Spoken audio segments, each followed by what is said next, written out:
Hi everyone, welcome back to Quick Maths where we make maths fast and fun. My name is Missy Jeeta. Today I'm going to show you how to solve quadratic simultaneous equations. So don't forget to grab your notebook and pen. Let's get started. I have two equations given it to me. X squared plus y squared is equal to 17. That's my quadratic equation which I've written to the left hand side of my paper.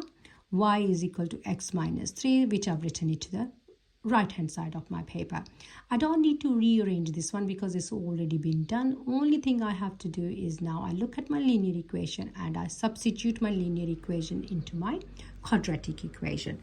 So x squared as it is plus, rather than writing y, I'm going to write x minus 3. I replace my y with x minus 3 because I have y is equal to x minus 3. 17 comes down as it is. Don't forget to put the square at the top. Now, if you know the formula, you can expand this by formula using a formula. If you don't know your formula, just write it to the side just so we can expand it using multiplying out double brackets. So x times x is x squared. X with 3 is minus 3x. Minus 3 with x gives me minus 3x. Minus times minus is plus. 3 times 3 is 9. X squared minus 6x plus 9. Now I'm going to bring this one over here. So x squared comes down as it is. Now instead of writing x minus 3 squared, I'm going to write plus x squared minus 6x plus 9 is equals to 17. X squared and x squared gives me 2x squared. Let me just adjust my camera so you can see it clearly. Minus 6x plus 9. I'm going to bring my 17 to the left hand side so I can bring my equation equal to 0. Always remember, every time you want to solve anything, your equations need to be equal to 0.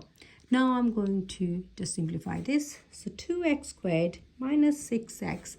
So plus 9 minus 17. Two signs are different, so take away numbers. So 17 take away 9 is 8. Bigger sign with 17, so minus comes down, is equals to 0.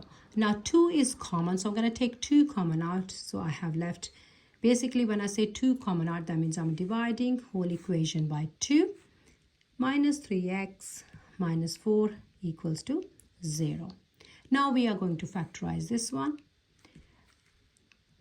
Two numbers, when I multiply those two numbers, they need to give me 4. In fact, I should say minus 4. When I add those two numbers, they need to give me minus 3. So product of those two factors of 4 needs to be minus 4. When I add those two numbers, the sum of those two numbers needs to be minus 3. So find all the factors of 4. Let's see which one we can use. 1 and 4 we're going to check first. This number is minus, this number is minus. That means my bigger number needs to be minus. So always check for your conditions. Gives me minus 4, satisfy my first condition. When I add, gives me minus 3, that satisfies my second condition. That means my factors are 1 and minus 4. So x plus 1, x minus 4, doesn't really matter which one you write first. Draw a little line, put each factor equal to 0. Take 1 to the other side, becomes minus 1. Take your 4 to the other side, becomes plus 4. I have two values for my x now. Now I need to work out two values for my y. I'm going to use my linear equation to work out the values for y. So y is equal to minus 1 minus 3 because I replaced my x with minus 1. So y is equals to minus 4. Y equals x minus 3. So now I'm going to replace my x with 4. 4 minus 3 is equals to 1. So my answer is now, when x is minus 1, my y is minus 4.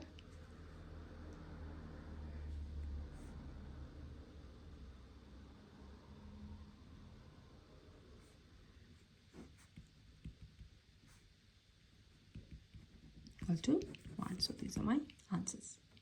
I don't know if you can see it or not. I'm just going to move my camera and here we go. And it's all done for you. See you soon. Bye-bye.